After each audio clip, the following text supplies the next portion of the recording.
青石板上的沙粒硌得人手心疼，我赖在地上不肯起来，怀里的烧饼散落了一地。我拉着陆慈的裤腿，死活不撒手。你弄脏了我的烧饼，不赔别想走。陆慈一向桀骜不驯的脸上难得有些窘迫，两手紧紧拽着裤腰带，生怕裤子被我扯了下来。你先撒手，我陪你就是。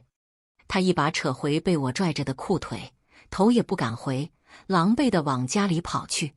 等他走后，我利落起身，捡起地上脏了的烧饼，脸上露出得逞的笑意，步伐轻快地跟在他身后。陆家除了他，只有一个瞎眼的老娘，穷得叮当响，孤儿寡母总遭人欺负。陆慈从小就跟个狼崽子一样，逞凶斗狠，恶名在外。镇上的人提起他，语气里都是嫌恶。上辈子成亲前，我和他的交集也不过是偶尔在镇口碰到，他顺手找我买一两个烧饼。所有人都知道我每日起早贪黑，走街串巷卖烧饼，拼命地攒钱供庄少红在书院读书。夏日酷暑，灶台旁的我热出一身又一身的热汗。冬日寒凉，冰冷的河水将我冻出满手的冻疮。我咬着牙，日复一日供着庄少红读书，盼着出头之日。他答应过我，高中之后一定会娶我为妻。可金榜题名后，他却与相府的小姐看对了眼。大张旗鼓地回到镇上后，他当着众人的面还了我数倍的银钱，里里外外的意思都是让我别惦记他了。我无父无母，无人撑腰，一时间我成了所有人的笑柄，偏偏还流言漫天，说我跟庄少红有肌肤之亲，早就是只破鞋。清白人家看不上我，贫困人家瞧不起我。就在我被流言逼得走投无路的时候，陆慈托了媒人上门提亲。我虽有些不情愿，可到底也别无他法。成亲后，我对他的态度极为冷淡，日子过得相敬如宾。后来我生了大病，只能等死的时候，陆慈背着骨瘦如柴的我，在一家又一家医馆门前磕头。大夫们把完脉，都表示束手无策，让他早些回去给我准备后事。他捂着我的眼睛，不让我看他的脸，可我还是听见了他绝望又压抑的呜咽声。回家后，他打起了棺材，占了堂屋一半的地，大的可以睡进2个人。旁人问起，他就说：“乔儿跟着我没住过大房子，他死了，我总得让他睡得宽敞些。”咽气前，我看着他白了一半的头发，忍不住后悔落泪。陆慈，若是我能早些嫁给你，我一定会对你很好很好的。他将头靠了上来，轻轻蹭了蹭我的脸颊。你能嫁给我，已经是对我很好很好了。后来的事，我便记不太清了。迷离中，好像看见陆慈疯了一般往棺材里跳，谁也拉不住他。我伸了伸手，意识却逐渐消散。再醒来，已经回到了我刚搬到镇上的那一年。我一路跟着陆慈，回到了他一贫如洗的家里。他进屋拿钱时，惊动了他娘：“你拿这么多钱去做什么？”下一刻，他忽然伤心地哭了起来：“你是不是又在外面跟人打架了？你受伤了没？”他看不清陆慈瘦得跟鸡爪一样的双手，胡乱地在空中摸索着。见状，陆慈快步走了过去，将脸搁在他手心了：“娘，我没事，也没跟人动手。”陆大娘不信，哭得越发伤心：“都是娘不好，是娘拖累了你。”陆慈的声音柔和了下来，轻轻擦着他的眼泪：“娘没有拖累我，有娘在我才有家。”安抚好陆大娘后，他才轻手轻脚出门。一回头看见我在他家门口，顿时黑了脸：“这些够了吧？”我看着他手里的一吊钱，实诚地摇了摇头：“你可是打翻了我一整筐的烧饼，一吊钱哪够？”他咬了咬后槽牙，眼神里冒出火星，想要发火，又自觉理亏，最后一把抢过我怀里脏了的烧饼，将钱扔进我怀里，丢下一句话便转身离开，剩下的过几天再还你。我捧着怀里的铜钱，看着他离去的背影，弯起了嘴角，心情愉快地回到家。我翻出钱匣子，数了数积蓄，思索了一会，觉得有些不够，连忙起身和面团，准备明天要卖的烧饼。我得赶紧多挣点钱。上辈子我嫁给陆慈的时候，他娘已经不在了。我记得这个时候，陆大娘的眼睛瞎得还没那么厉害，若是肯花大价钱，还是能治一治的。前世陆慈为了给他娘治眼睛，铤而走险去王富户家偷钱，结果被抓了个正着，扭送到官府关了大半个月。陆大娘为了替他求情，在王富户家门口跪了一日一夜，又在官府门口跪了半宿，最后直接病倒了。没等陆慈放出来，人就没了。陆慈一声不吭埋了他娘，早出晚归埋伏了半个月，终于逮到王富户落单的机会，差点将人活活打死。原本镇上的人只说他混，可从这件事后才真正开始怕他，怕他一个人无牵无挂，盯上了谁就咬死不放。我病入膏肓的时候，已经渐渐对陆慈改观。缠了许久，陆慈才告诉我当初的缘由。原来他娘与工部侍郎陆萧本有婚约，可惜母家落难，一夕之间树倒猢狲散，未婚夫也另娶了他人。陆大娘本应该随着家人流放边疆，陆萧却暗中使了银钱将她救了出来。可她的身份根本进不了陆府，于是陆萧只能偷偷将她养在外面。后来被陆夫人发现，逼迫陆萧将母子二人送走，否则就揭穿他流犯的身份。权衡之下，陆萧同意了，原本想自己安排他们的去处。可陆夫人也是个狠角色，根本不给他插手的机会，连夜将母子二人送走的同时，还用药弄瞎了陆大娘的眼睛。那王富户便是陆夫人安排在这里盯着他们的人。当时陆慈想给他娘治眼疾，拿了祖上的孤本去跟王富户换钱，可王富户拿了东西不但不给钱，还报官冤枉陆慈偷钱，害得陆大娘病死在家中，连儿子最后一面都没见着。这次我可不能再让这件事发生。过了2天，不等陆慈还钱，我就亲自上门去讨债了。陆慈避开陆大娘，将我拉到一旁，塞给我半吊钱，压低了声音跟我说：“这是我这几日挣的工钱，剩下的我过几天再还。”我可不想再跟他磨叽下去，直接挑明了来意：还不上也不打紧，拿你自己来还也是一样的。他震惊的嘴巴都合不上，半晌沉了脸：“你知道我是什么人吗？就敢来招惹我？”说完，用流里流气的眼神上下打量了我一遭，最后目光落在了我挺起的胸脯上。我脸色一红，腰板一下缩了回去。他这是想让我知难而退，可我偏越挫越勇。你什么人？男人啊！我现在就缺个男人。一句话，你愿不愿意娶我吧？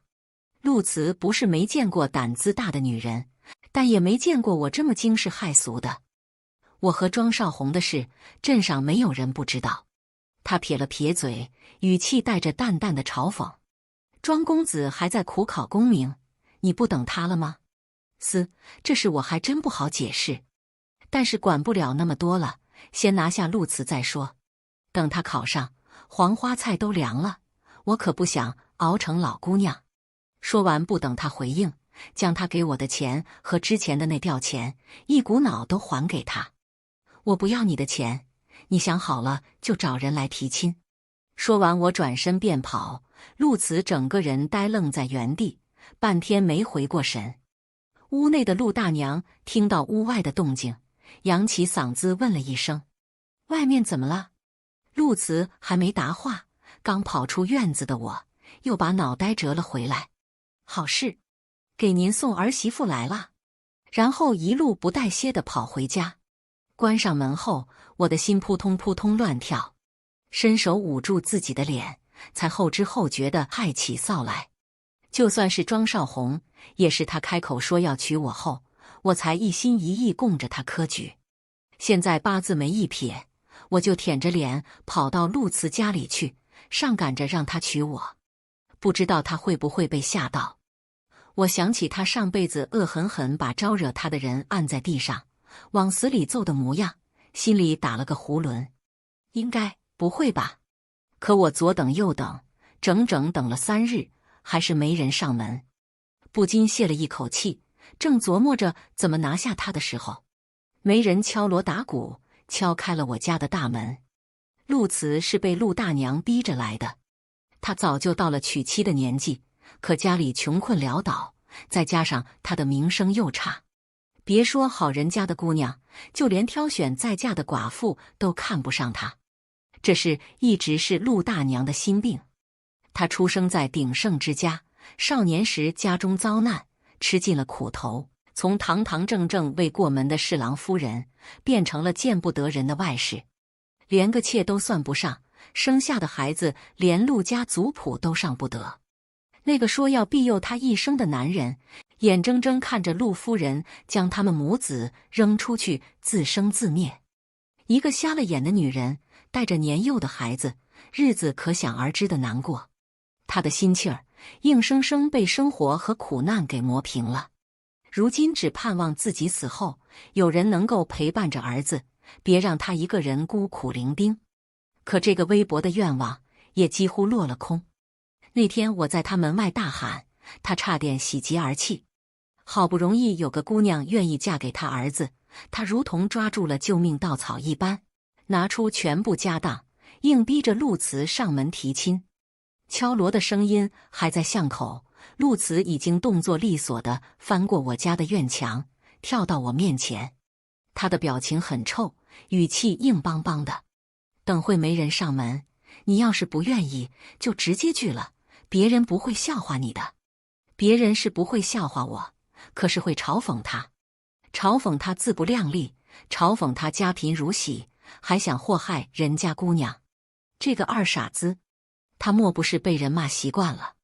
看着他一脸债多不愁的模样，我就来气，撸起袖子，一把将他薅到我面前。几个意思？你不想娶我，那你上我家来干嘛？逗我玩？他站直了身子，脸上闪过一丝屈辱，最后认命似的开了口：我是个见不得光的外室子，跟着我没有什么好处。看着他表情恹恹的将伤口剖在我面前，我心里闪过一丝心疼。上辈子我就知道他是个死心眼的人。陆大娘死后几日才被发现，屋里臭气熏天，邻居都嫌晦气，骂骂咧咧看热闹的人走了一波又一波，就是没人帮忙收敛一下尸身。最后还是路过的我看不下去了，动了恻隐之心，出钱替他买了副棺材。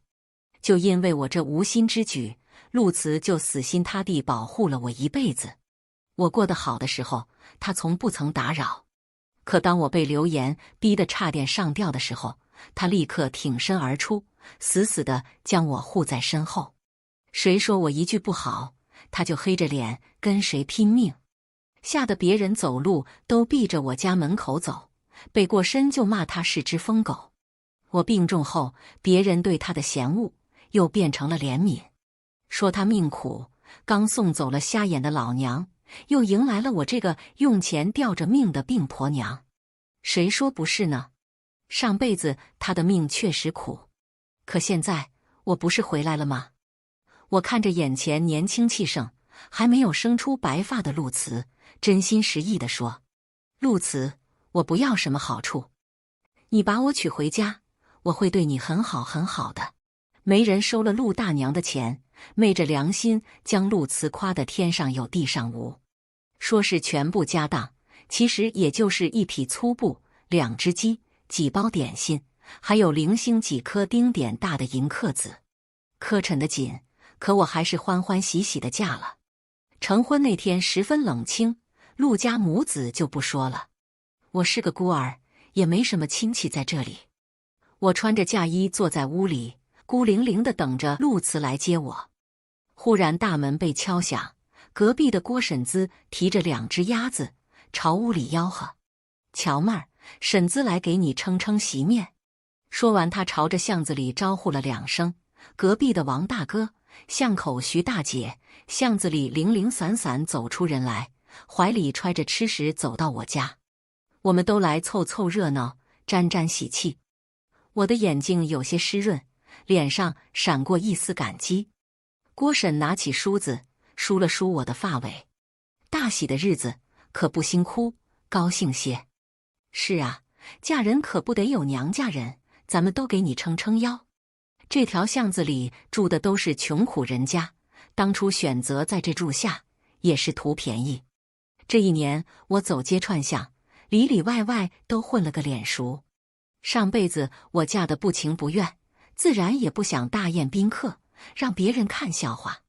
可现在我巴不得所有人都知道，我和陆慈成亲了。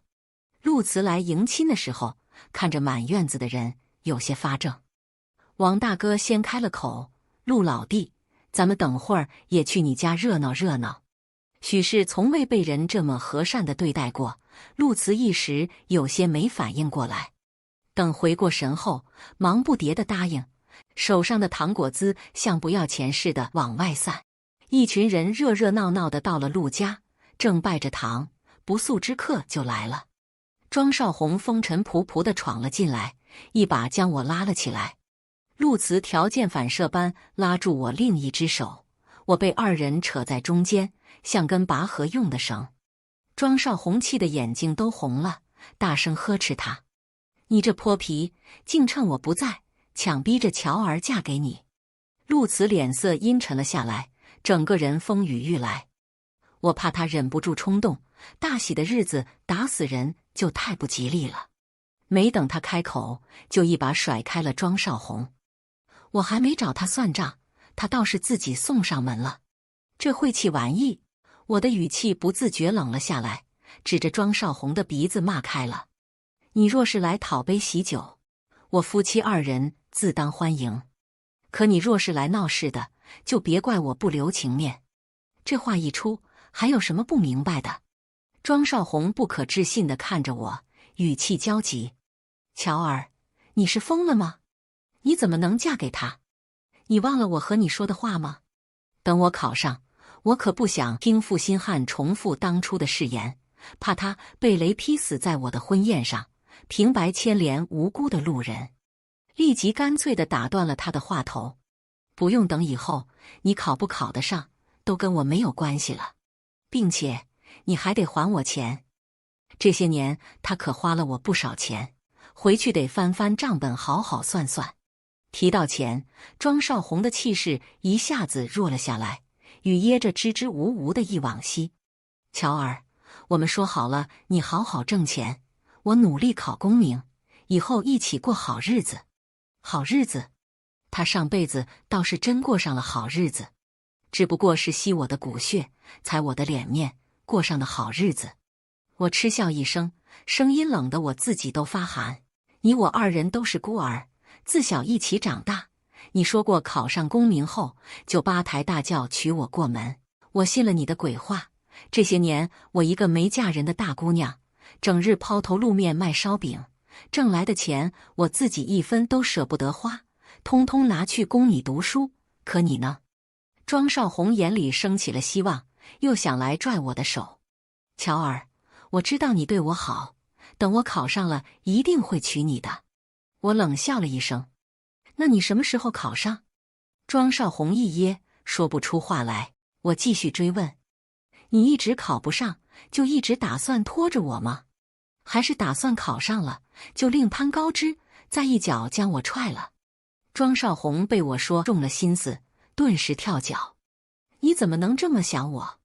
看见我身后的陆慈，他顿时露出一副恍然大悟的模样：“我知道了，定是他在挑拨离间，你可千万别被他哄骗了。”陆慈的脸色立即沉了下去，手背上的青筋暴起，眼神冷得吓人。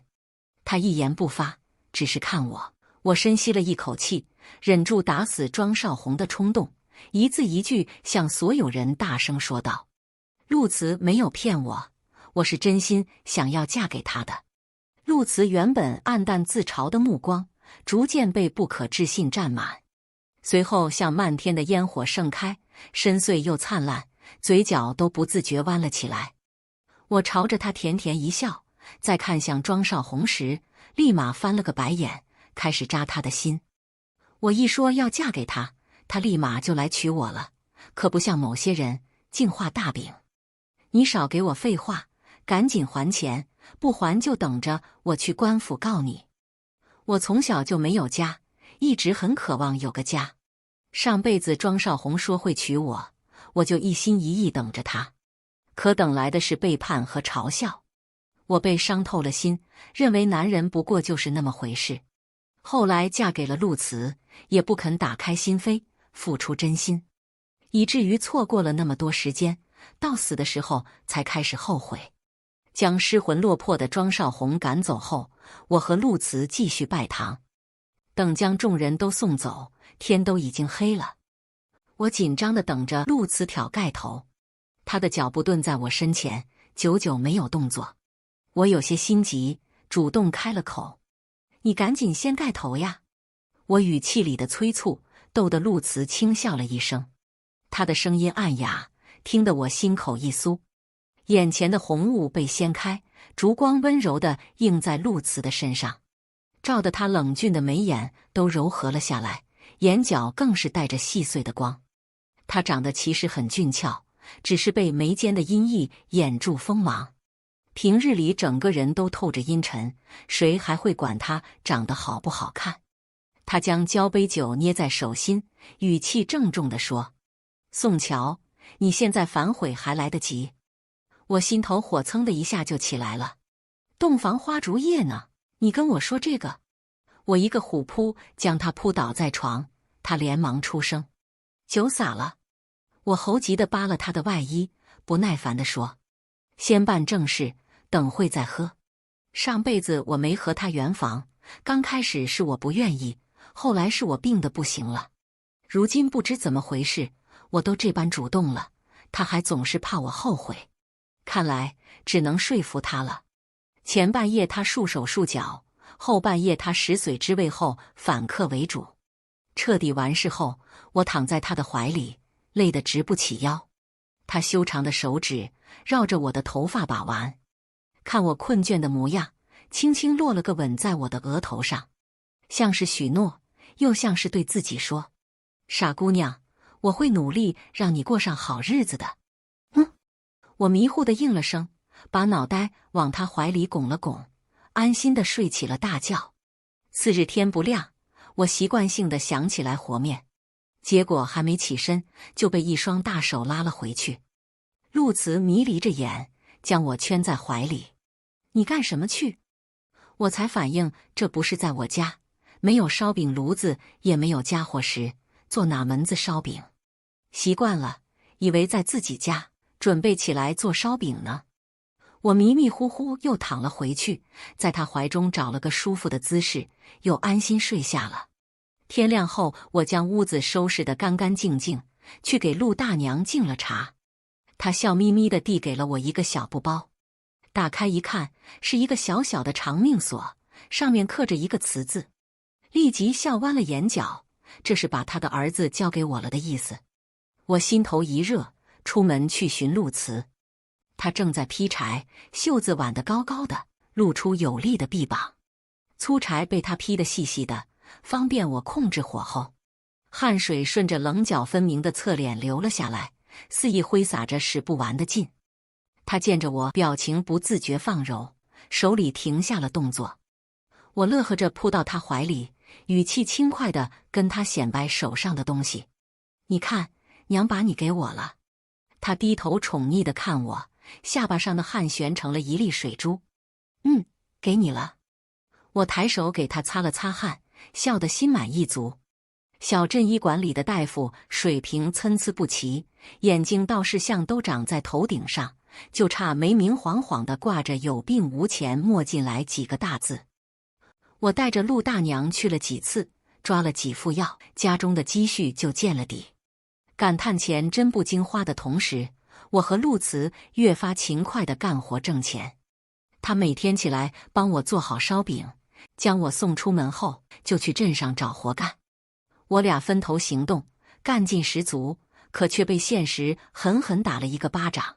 我的烧饼开始逐渐无人问津，经常早上怎么摆出去的，晚上就怎么收回来。几次下来，我心里也回过味儿来了。不是烧饼和叫卖的问题，是有人在从中作梗，存心为难我们。这些年，王富户得了陆夫人的吩咐，存了心不让陆慈母子好过。他们做什么，都有人来添乱，时不时就有人到家里闹事。当年陆夫人原本想直接斩草除根，可又怕不好向陆萧交代。后来她生下嫡子，彻底坐稳了陆家主母的位置。陆慈母子已经成不了威胁，她又生了戏弄人的心思，想看他们苟延残喘，看他们艰难过活。小镇上有王富户压着，陆慈几乎找不到什么好生计，只能去卖力气。好在陆慈不挑活，什么都肯干，日子倒也勉强能过去。有一天过了饭点，他还没回来吃饭，我怕他饿着了，就装好了饭，一路问着人找他去了。恰好撞见他帮人搬完货，光着上身，汗流浃背地坐在一旁树荫下歇气儿。不一会，伙计出来，趾高气扬地扔给他几枚铜钱。铜钱落在地上叮当响，我的心也跟着坠落在地。陆慈弯下腰，面无表情地将铜钱一枚一枚捡起来收好。这一幕看得我眼睛发热，心疼的眼泪都掉了下来。陆慈却不在意地拍了拍手，将我给他做的衣裳小心穿好，又在路边买了块饴糖，才脚步轻快地向家里走去。我连忙躲起身子，将自己藏好。凭自己的力气挣钱不可耻，可我知道他定然不愿意让我看见这一幕。我悄摸摸地来，又悄摸摸地走，就像没来过一样。陆慈回到家，笑着将饴糖递了过来。我放在嘴边咬了一口，又递到他面前，示意他吃。他眸色一深，忽然凑近身来，吻住了我的唇，亲得我晕头转向，才放开我。很甜。陆慈大手将我扣在怀里，低着头在我耳边说话，呼吸洒在脖子上，我顿时脸就红了。次日一大早，我腰酸背痛起身，天一亮就出门叫卖去了。走过河边时，一群妇人在洗衣裳，看着我指指点点说闲话。你们说她放着好好的读书郎不要，非嫁给游手好闲的懒汉，她是怎么想的？还能咋想？俩人指不定私底下早就好上了，整日抛头露面的，见着男人就喊大哥，不知道勾搭谁呢。真不要脸！做生意可不是要嘴甜些，叫声大哥大姐的，再正常不过了。可被他们这么一说，整得我卖个烧饼都卖得不正经起来。而且我的慈哥那么勤快，怎么就是个懒汉了？人言可畏，我心里气得很。可看着那一窝腰圆膀粗的妇人，掂量了一下，打也打不过，只好先忍，忍个屁！我两步跨了回去，一脚将他们洗好的衣裳踹进河里，拔腿就跑的同时，还不忘放狠话：再敢背后编排人，下次踹的就是你们！他们被我这一连串的动作打了个措手不及，等反应过来要挠我时，我已经溜得不见人影。可我慌不择路，躲进了小巷，迎面撞见几个整日在街上瞎溜达的泼皮。这些人成群结伙的，不是去小商贩那里敲诈保护费，就是冲着路过的小姑娘们说些阿杂话。他们见四下无人，巷子里只有我一个人，立刻就围了上来，嘴里不干不净说着混话，还动手动脚拉拉扯扯。我当下握住烧饼筐抡了一圈，将他们逼退了些，最后冲着他们脑袋一扔，瞅准了缝隙就开始跑。可他们人多势众，不一会就将我堵在了巷角。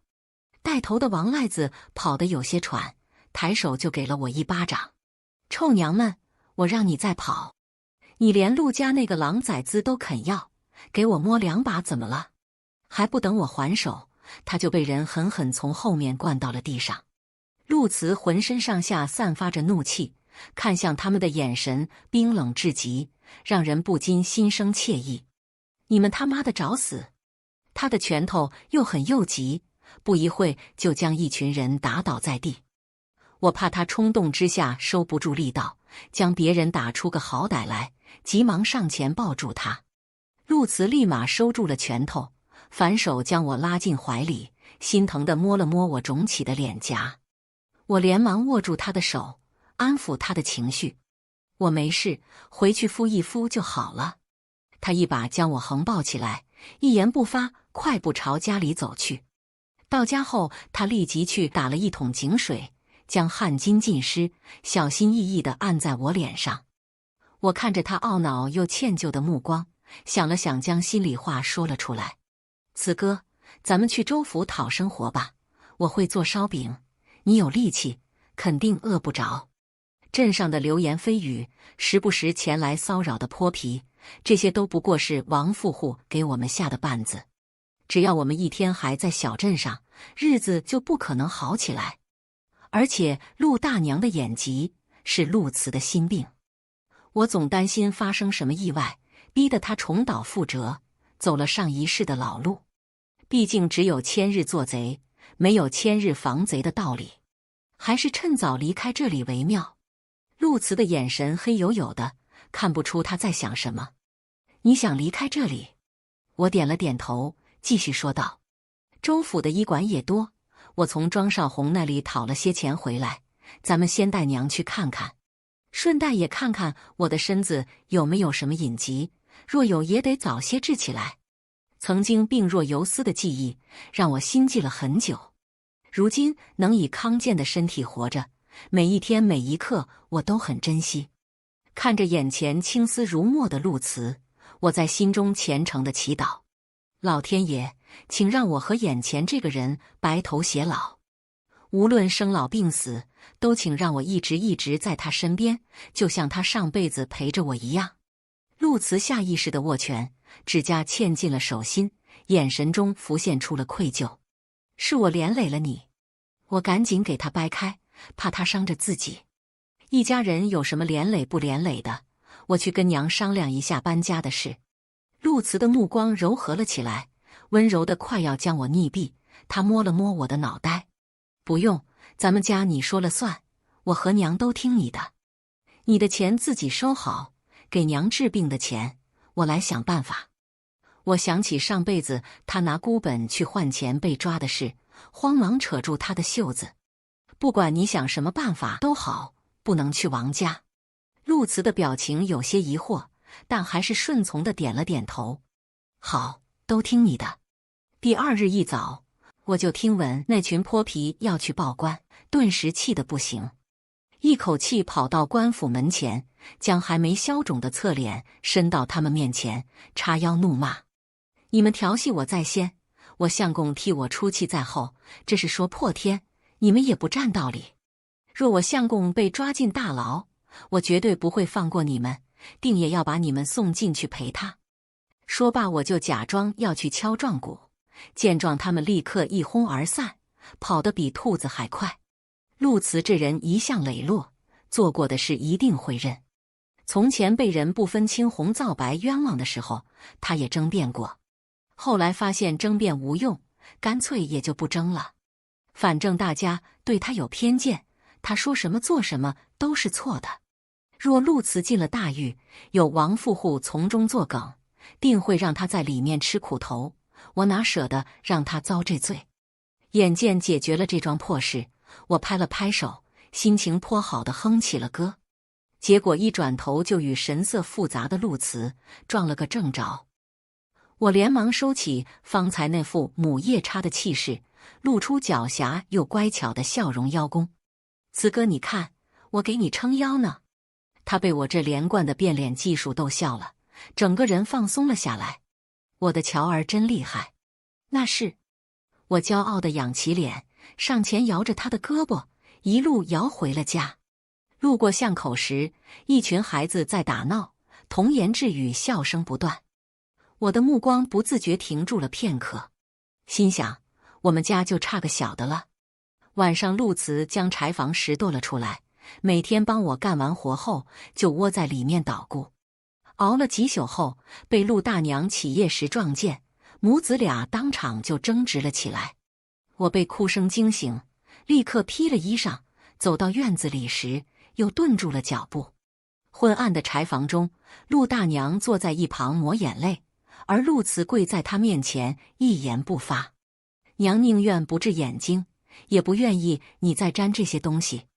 她将脑袋贴在陆大娘的手心，声音又低又沉：娘，我知道您不想再招惹是非，可总有人不放过我们。这些年我们一再退让，一心只想安分过日子，可我们过上好日子了吗？没有。以后我和乔儿还会有孩子，我不能让我的妻儿也过这样的生活。陆大娘听了他的话，心如刀绞，手里抱着的东西松了松，无助的啜泣。这些东西一旦流出去，一定会引人注意。若是被陛下知道盛家还有人活着，你的命就保不住了。陆慈沉默了片刻，伸出粗粝的手掌替他擦泪。娘，撇开盛家的事不提，我们想好好活着没有错。我不认命，你也不能认。说罢，不容置疑地拿过他怀里护着的包裹，起身推门出来。月光洒在院子里，我的身影无处可藏。陆慈眼神几经变换，从慌乱到凝重，最后到认命般的沉寂。上辈子我病重的时候，他偶尔会将上一辈的往事当睡前故事讲给我听。陆慈的外祖家世代为官，精通兵械制作，军中的机关武器几乎由他们一手囊括。繁盛10连后起之秀的陆家都无法与其争锋，可成也萧何，败也萧何。盛家因为机关术了得而成名，也因此而落败。当年边关一战中，新的守城巨弩在战前出了问题，导致边关城防差点失守，葬送了许多无辜将士的性命。后来将领们谨慎起见，将送来的兵器和弩器全部拦下一一检查，结果发现大部分都是残次品。此事一出，陛下震怒，将京中负责此事的官员全部下狱，盛家首当其冲。盛家男丁被斩尽杀绝，连襁褓之中的幼儿都没放过。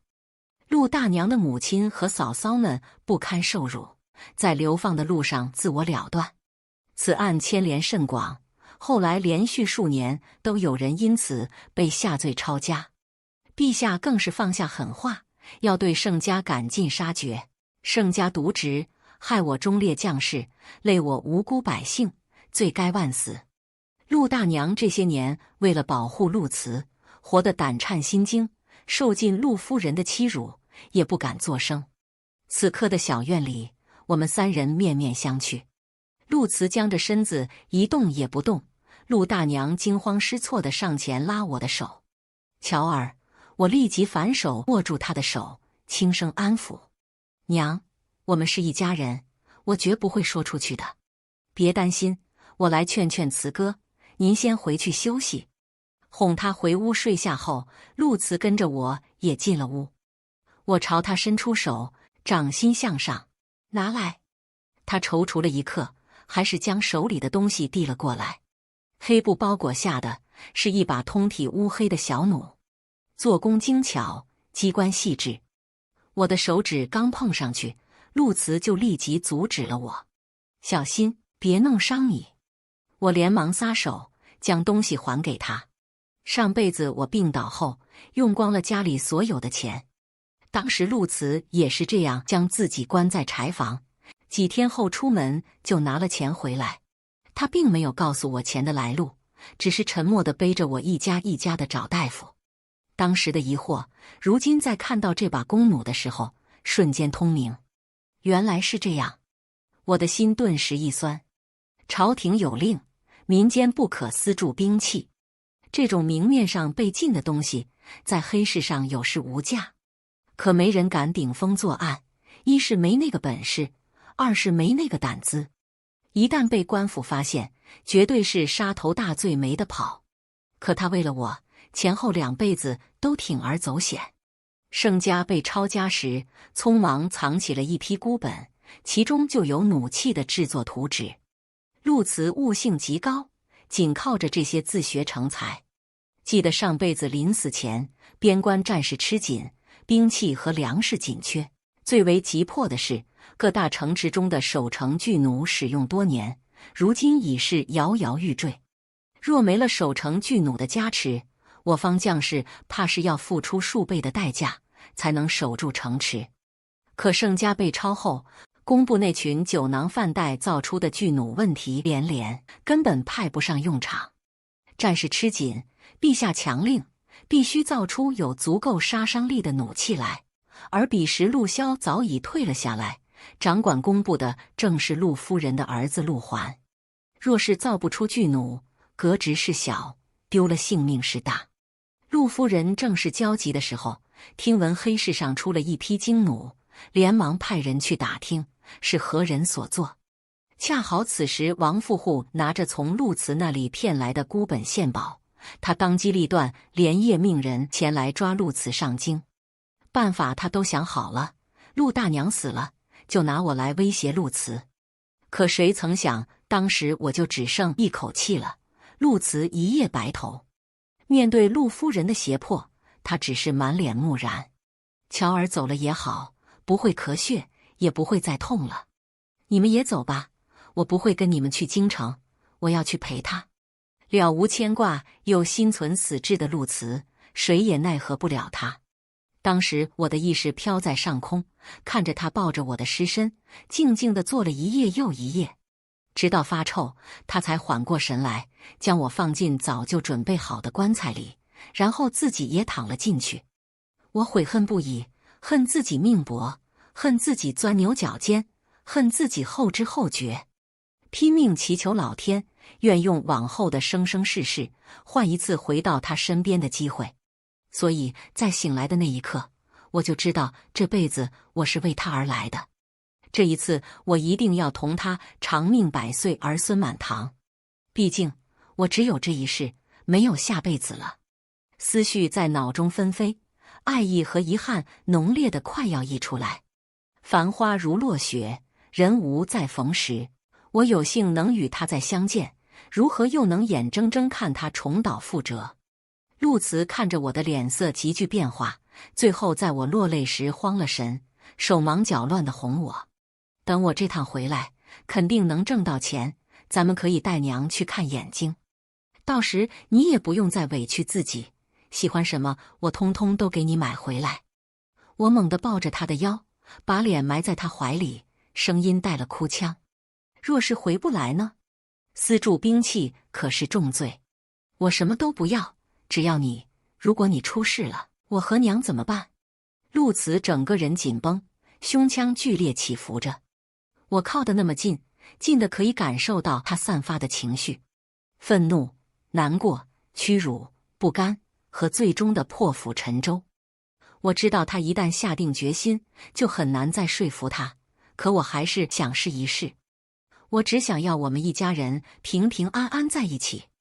陆慈不作声，我心一横，咬牙将重生的事情说了出来。慈哥，你相信有些人活了2辈子吗？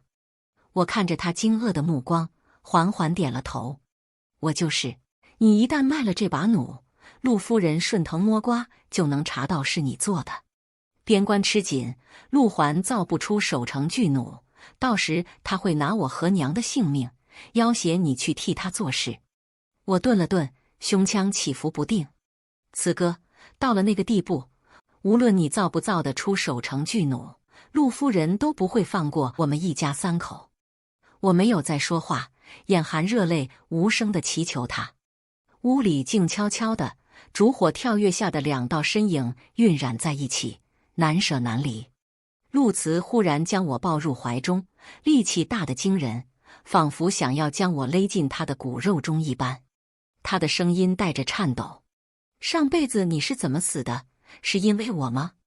我赶紧摇头：不是的，跟你没关系，我是病死的。可这话好像还是没能安慰到他，他抱我抱得更紧了，耳边仿佛听见他的抽噎声。他的惊慌和害怕在这一刻一览无余。我忽然清晰地感知到他隐藏的胆怯和厚重的爱意。我反手环抱住他的腰，轻轻拍打他的背，像哄小孩子一样，放柔了语气：别怕，我在这里，我好好的在这里。慈哥，你听话好不好？别去，求你了。陆慈将头埋在我的颈窝，声音发闷。我顿时松了一口气。这把小弩的出现，让我成了惊弓之鸟。我一想到陆慈受制于人的模样，就心痛难当。正是焦急如何避开王富户的眼线，顺利离开的时候，小镇上涌入了大批从边关来的流民。州府禁严，不让他们进去，他们就盘踞在周边小镇上，饿极了只能去偷去抢。混乱来得极快，王家的粮仓被抢了好几次。王富户正是焦头烂额之际，根本没有心思放在我们身上。借着这个机会，我们收拾细软，扮作流民，悄悄地离开了小镇。如今战乱四起，流民遍地，州府去不得了，我们一家三口也不能总飘在路上。我听说南方有座小城，那里一年四季都是春天，有漫山遍野盛开的鲜花，还有一望无际像海一般的湖泊。这是我小时候从路过的行脚商人那里听来的，是我埋在心底从不曾触碰过的梦境。陆慈捏了捏我的手，那就去南方。板车上的陆大娘眯着眼，望着我们的方向，温和笑着，轻轻点头附和。一路走过，路上的流民越来越多，原本轻快的心情也变得沉重起来。战事一天比一天严峻，受到波及的百姓，被迫远离故土的百姓越来越多。路过药城时，乱军围城，官兵与其对峙，我们被迫困在城中。兵器告急，守城巨弩损坏。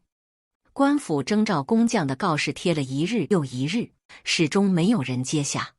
陆慈随着城中的男丁去城墙上帮着将士们守过几次城门，每次回来他都越发沉默。我的心亦在煎熬。乱军再次攻城的时候，我终于下定决心，将那张告示揭了下来，递给陆慈。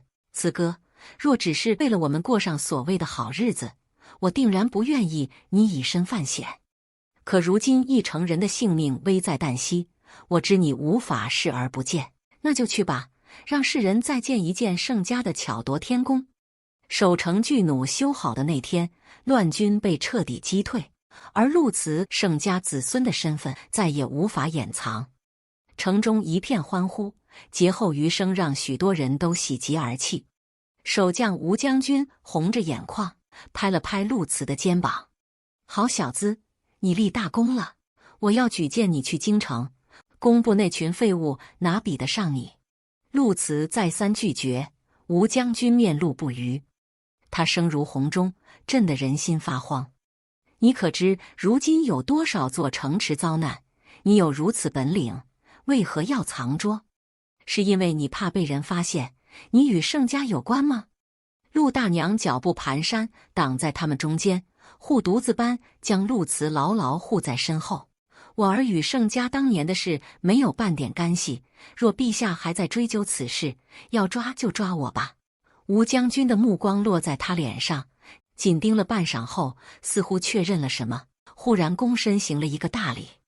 陆大娘眼睛看不清楚，陆慈连忙将他拉开。吴将军，这是做什么？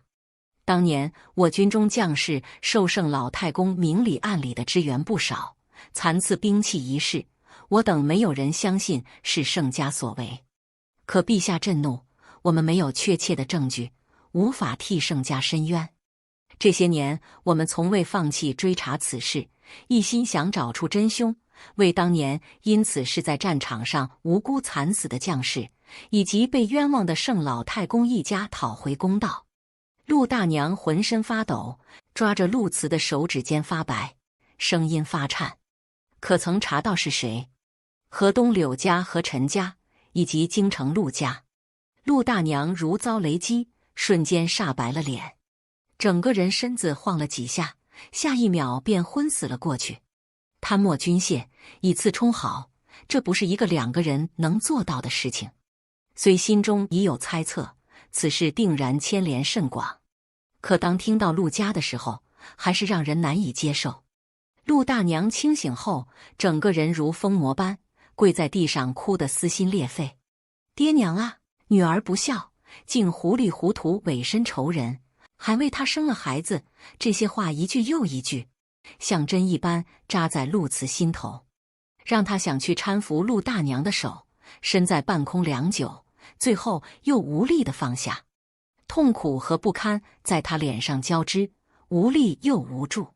我握住他的手，轻轻在他耳边说道：“慈哥，不是你的错，别难过。”可怎么能真的不难过？自己竟是仇人的孩子，身上流过的血有一半都是罪孽。多年的隐忍和退让一朝爆发，痛苦和悔恨纠缠成了心魔。陆大娘执意要去京城告御状。陆慈跪在他身前，将头磕得砰砰直响。我替您去京城，此去定为外祖一家讨回公道。我心头升起阵阵的无力感，却又什么都说不出来。能说什么呢？劝他们放弃报仇吗？怎么可能？那可是血脉相连的一家数十口人命，痛不在自己身上，如何能轻飘飘地劝人放下？我只是难过，命运为何要如此戏弄我们？不是死别，就是生离。可即使这般，我也不能拖他的后腿，成为他的软肋。吴将军将多年收集来的证据交给陆慈，又打点好了京中的接应。贤侄，日后待盛家洗脱冤屈，还望你以大局为重，救百姓于水火之中。他没有明说，但却将修缮守城巨弩一事压在了陆慈肩头。临行时，陆慈满脸愧疚地摸着我的脸颊：“乔儿，对不起，娘就拜托你了。”我摇了摇头，将眼泪憋回去，笑着答应他：“我会照顾好娘，也会照顾好自己。你一定要平安回来。”陆慈走后，吴将军为陆大娘请了名医，治好了她的眼疾。虽不能恢复如初，但正常事务已经没了问题。只是陆大娘变得沉默寡言，有时对着窗外一望就是一天，时常几天都说不上一句话，坐定得像一把枯骨。我变着法给她做吃食，也无法阻止她的消瘦。见她这样，我实在没了法子，只能黑着脸呵斥她：“您再这样下去，还不等慈哥将好消息带回来，人就得没了。”说罢又忍不住软下语气，心疼地握住她的手：“娘，我知你心中苦闷，可人不能钻了死胡同啊。当年那般艰难，您能坚强地活下来已是不易。遭人蒙骗不是您的错，慈哥不仅是陆家的孩子，他还是您的骨肉啊。曾经有多感激陆萧在危难之时施以援手，陆大娘如今就有多憎恨自己有眼无珠。从官家小姐变成见不得人的外室时，她没有怨过命运不公；被陆夫人步步紧逼，被迫带着幼子颠沛流离时，她没有怨过命运无情；在小镇上被人欺辱，艰难将儿子拉扯长大时，她甚至对命运心存感激，感激命运还留给她一个亲人。可现在呢，唯一的亲人身上流着仇人的血，她恨不得，怨不得，还忍不住记挂着儿子的安危，可心中又无法越过满门的血仇，最后只能沉默无言，日复一日熬空了自己。陆慈到了京城，在吴将军和武将们的帮助下，将当年陆家结党营私、暗中谋利的证据披露在朝堂之上。一场累及无数人性命的陈年旧案，在陆慈子告腹中拉开了帷幕。在他接连造出京弩和守城巨弩时，京中更是一片哗然。陆家如被架在火上烤，而远在药城的我和陆大娘也无法置身事外。陆家的人来得极快，趁着吴将军忙于公务无暇分身时，将我们掳走。一路上尽是水路，我们被关在船舱里，双手双脚皆绑住，逃也无处可逃。陆萧在船上现身时，陆大娘的脸上终于出现了波澜。她整个人清瘦矍铄，浑身上下透着常年养尊处优的气度。可露水因缘撕破了脸，斯文与教养荡然无存。陆萧咬牙切齿地看着陆大娘，语气句句生寒：“你养的好儿子，如今可是要置我于死地。”陆大娘早已鬓生白发，一片死寂的眼神中迸发出恨意。后悔吗？当初你害我盛家的时候，可曾想过会有这么一天？他陡然被激怒，一巴掌扇在陆大娘脸上，将她踹倒在地。我当然后悔，后悔当初不该救你，后悔出生之时没有掐死那个孽子，后悔没有听夫人的话斩草除根。哀莫大于心死，最后一丝情意也消散殆尽。陆大娘匍匐在地一动也不动，我连忙挡在她身前。陆萧，你还是不是人？我故意激怒她，将她的注意力吸引到我身上。看来京中的状况对陆家十分不利，否则陆萧也不会想拿我们做筹码威胁陆慈。陆慈知道我们被掳，一定会放下一切寻找而来，那么陆家就能得以喘息，以图后手。可他们后手是什么呢？我思索片刻，想到一处关键。入冬后，草原冻死了许多牛羊，游牧民族为了活命，对边关发起了重击。没了守城巨弩的加持，许多小城沦陷敌手。朝廷如今正是用人之际，陆慈的出现成了救命稻草，所以翻案一事才会这般顺利。我知道守城巨弩的图纸在哪里。陆萧眼中一亮，我心中顿时清明。我赌对了，若陆家也能做出守城巨弩，那陆慈便没了依仗。当年真相如何，陛下根本不在意，他在意的是如何解决眼前的局面。而谁能帮他解决问题，他就会如谁所愿。陆家在京中盘根多年，失了最大依仗的陆慈根本不是陆萧的对手，他还有绝地翻盘的机会。只是我怎么可能会给他这个机会？我佯装镇定，图纸是我亲手藏起来的，只有我知道在哪。尖利的匕首抵在我的脖肩，被划开的皮肤下隐隐渗出血珠。我握紧手心，面上不慌不忙。你先放了他，我就告诉你，否则我死也不会说。说罢，我紧闭双眼，一副视死如归的模样。陆萧眉头紧皱，思量了片刻，最后狠狠地威胁：你要是敢骗我，我就扒了你的皮，将你剁碎了喂狗。等他离去后，我安抚住不肯独自离开的陆大娘。娘，我一个人还能想办法脱身，你若是在这，咱们一个都跑不掉。船一靠岸，他将陆大娘如垃圾一般扔在了码头。刹那间，岸上的官兵动了。陆萧脸色巨变，立即命人起锚。我隐隐看见熟悉的身影，在人群中焦急地看向我。可船离岸越来越远，远到我再也看不见他。我指了指小镇的方向，大船立刻疾行而去。记得前世大概也是这几日，会有一场大暴雨形成的洪流，自上游而下冲垮河堤。我骗了陆大娘，其实我并没有什么逃命的办法。能够重活一次，我一直以为是老天的垂怜。被掳走的那一刻，我才想明白，真正让我活过来的是那些战场上无辜送命的百姓。他们在死去的绝望中祈求，期盼有人能够救救他们。于是老天爷将我送了回来，拯救本应该死去的陆慈母子二人，然后让陆慈碰见吴将军，让他走上深渊之路，让他造出守城巨弩，让将士们守住城防，解救无数百姓的性命。还有那无辜枉死的盛世一族，罪孽不应该被淹没，真相应该被世人所知。若无人再记得他们，无人再为他们证明。那么曾经的污蔑就会变成史官笔下的史实。有功之臣不该被如此对待，人们不该忘记他们，太平盛世也不该忘记他们。驶出峡关时，我们果然被巨浪堵住了去路，船身被暴雨打得摇摇晃晃，眼看就要沉了。陆骁的眼神恨不得撕了我，一把掐住我的脖子。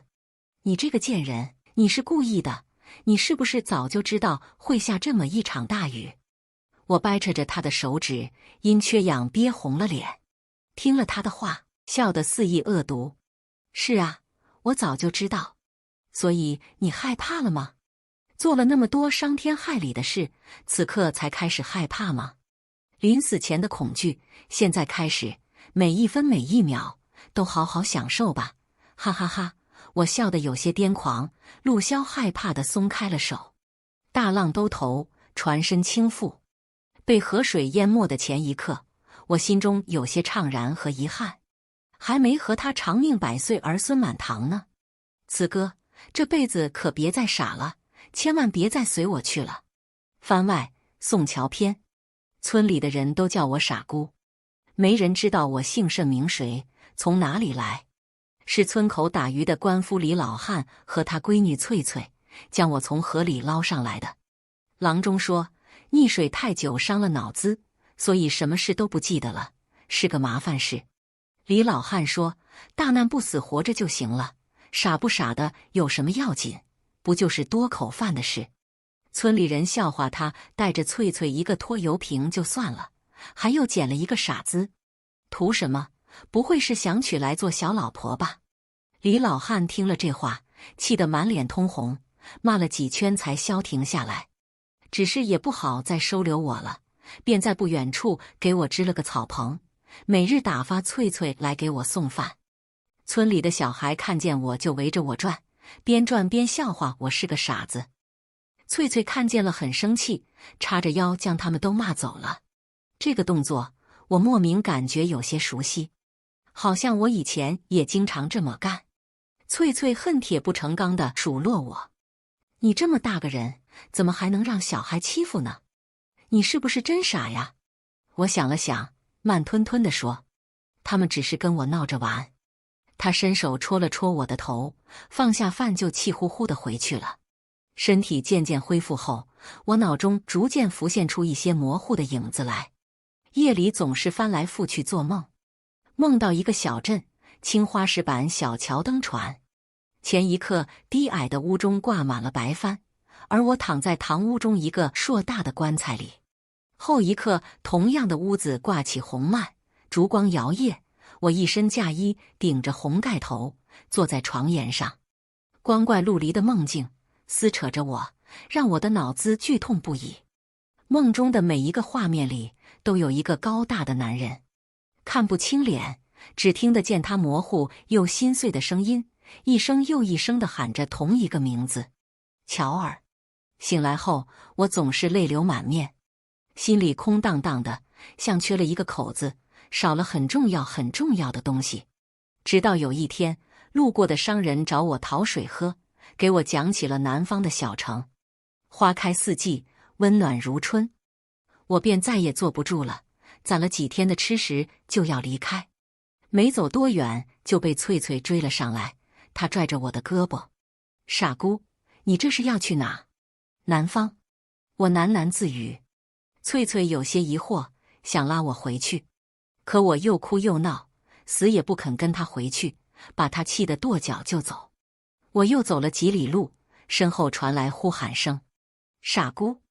李老汉赶着牛车气喘吁吁地追了上来，翠翠臭着脸坐在车后，将怀里麻布包好的饼子重重往我怀里一塞，哼，走了就别回来。李老汉掰过他的脑袋，笑着冲我说，我知道你迟早是要走的，我们送你一程，往后在外面一定要注意安全，希望你能早日找到自己的家人。我反应有些迟钝，张了张嘴，半天才有声，谢谢。李老汉原本想笑，不知为何笑容里掺杂了苦涩。翠翠她娘脑子也不好，生下翠翠没几年就走丢了，等我再找到她的时候，人早就埋进土里了。我总是在想，那几年她在外面有没有被人欺负？饿着没？冻着没？走的时候难受不难受？所以我一看见你，就想起了翠翠她娘，忍不住就想搭把手帮帮你。现在好了，赶紧回家吧，你的家人肯定也在等着你。与他们分别后，我脚步不停，往南，一直往南。干粮吃完了就吃野果，渴了就喝溪水。我时常犯迷糊，不知道自己要做什么。直到走到了那座小城，看见漫山遍野盛开的鲜花，还有等着我的那个人。山花烂漫，终有逢时。刹那间，记忆如潮水般一涌而过，我终于忍不住哭泣，跌跌撞撞地向他跑去。词歌，番外，陆词篇。他们都说乔儿死了，我不相信。吴将军带人帮我打捞了数月，都一无所获。我不肯放弃，硬要继续再捞，被我娘狠狠打了一巴掌。她看着我疯魔的模样，有些害怕，又有些心酸，最后忍不住抱着我嚎啕大哭。我仰着头，怨恨老天不公，那么多丧尽天良的恶人他不收，偏偏要带走我的乔儿。回到京城后，我步步紧逼，将陆家逼得家破人亡。曾经高高在上的陆夫人跪在我脚下，求我放陆环一命。我冷笑着将她甩开，拂袖离去。当初她若肯放过我和我娘，我们现在应该还在小镇上讨生活，乔儿也会好好的活着。我不求功名，不求富贵，只要她好好的活着就行。可仅仅只是这样，都成了奢望。第一次见到乔儿，是在小镇上。我刚干完活回家，他臂弯里挎着烧饼筐，笑眯眯地问路过的我：“小哥，要不要买烧饼啊？”许是被他的笑容晃了眼，我鬼使神差地将挣来的铜板掏出来，买了2个烧饼。小镇不大，时常能碰见他，但我从不往他眼前凑。听说他有心上人，是个读书郎。我很穷，出身也不好，何必自取其辱？可我没想到他胆子这么大，碰瓷不说，还扬言让我以身抵债。他像一团火，瞬间将我点燃。可下一刻，心里却生出了苦涩。我能给他什么呢？数不尽的苦难和被人瞧不起的人生。我只得冷漠地拒绝他，远离他。谁知他竟找到家里来。他不知道姑娘家不应该单独去男人家里吗？多危险！我故意吓唬他，他明明红了脸，还逞强说自己现在就缺个男人。娘催着我去提亲的时候，我心里还是很迟疑。外世子的身份，还有陆夫人的刁难，他跟了我，有的是苦头吃。我心里是这般想，脚步却忍不住往他家里去。成婚那天，他家里围了很多人，不像我家冷冷清清。大家闹哄哄地往我家去的时候，我忽然有些恍惚。这样和气的话语和善意的笑容，有多久没有落在我身上过了？我握住手里的红绸，看着另一头的他，眼眶不自觉发热。拜堂时，他的读书郎来闹事了。他说我居心不良，花言巧语哄骗他嫁给我。我没有，但我确实问心有愧。明知自己前路一片灰暗，还舍不得放开他。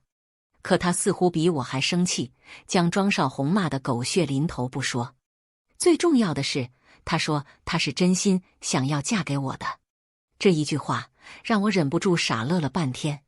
成婚后，他对娘比我还上心，整日张罗着带娘去看眼睛。他以为我不知道，他悄悄拿自己的私房钱补贴医药费。这个傻姑娘，男人就该挣钱养家，哪有让他补贴的道理？说来说去，还是我太没用了。有王富户压着，在镇上我几乎挣不到什么钱。让我感到愤怒的是，与我成亲后的乔儿也受到了他们的针对。那群渣子对他动手的时候，我几乎失去了理智。要不是乔儿拼命抱住我，我真想活活打死他们。乔儿想要离开小镇，我同意了。那群渣子要报官，都是些老套路了，无非就是想教训教训我，让我在狱中吃点苦头。可乔儿替我出了头，他回头冲我笑，娇俏地说：“替我撑腰。”我的心软得不像话，那一刻就是死了，我也甘之如饴。看着他蹲下身，耐心地与孩子们说话，我想到了我们的未来，还有我们的孩子。虽然是还没影的事，但我心底暗暗做了决定，铤而走险也罢，火中取栗也罢，我要挣钱，我要给娘治眼睛，我要给乔儿和孩子更好的生活。刚做好的小弩还没拿出去卖掉，就被娘发现了。我没想过能瞒住她，便干脆将心中所想都说了出来。隐忍无用，我们没有错。娘知道我性子倔，执意要做的事，谁也拦不住，便也没了声音。可没曾想一出门就撞见了乔儿，我的魂都差点飞了。此刻我无比害怕他会离我而去，毕竟我不但是个外世子，还是罪臣之后，如今又要干掉脑袋的买卖，只要是个正常人都会对我敬而远之。但我能怎么办呢？我只能尊重他的选择。可他没有离开我，他抱着我哭，哭得我心都碎了。以至于他说出重活一世的秘密时，我虽感到荒诞，但还是忍不住的恐慌。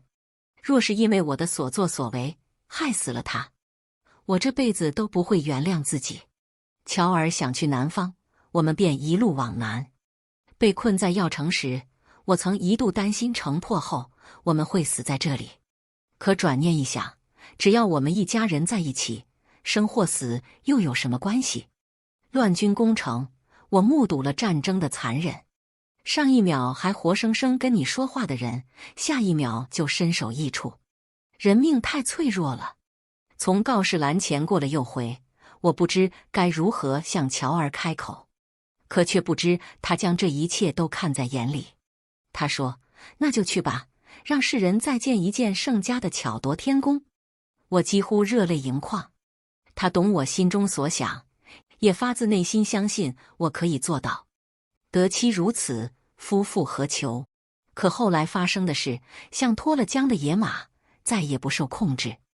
仇恨揭开了序幕，谁也不能回头，谁也不能置身事外。盛家翻案后，陆家一夜之间成了丧家之犬。曾经压得我和我娘透不过气的陆夫人，匍匐在我脚边求我高抬贵手。我忽然觉得很没意思，一点都没有大仇得报的快感。可能是因为乔儿不在我身边，所以什么都提不起劲。我拒绝了陛下的封赏，将守成巨弩的图纸留在工部，撰写了详细的制作流程，然后带着我娘离开了京城。我们一路往南，去了乔儿曾经心心念念的南方小城。我想，如果他还活着，如果他能回来，一定会来这里的吧。我在小城外的山脚下买了一座庄子，种满了各式各样的鲜花。日子过了一天又一天，我想了他一遍又一遍。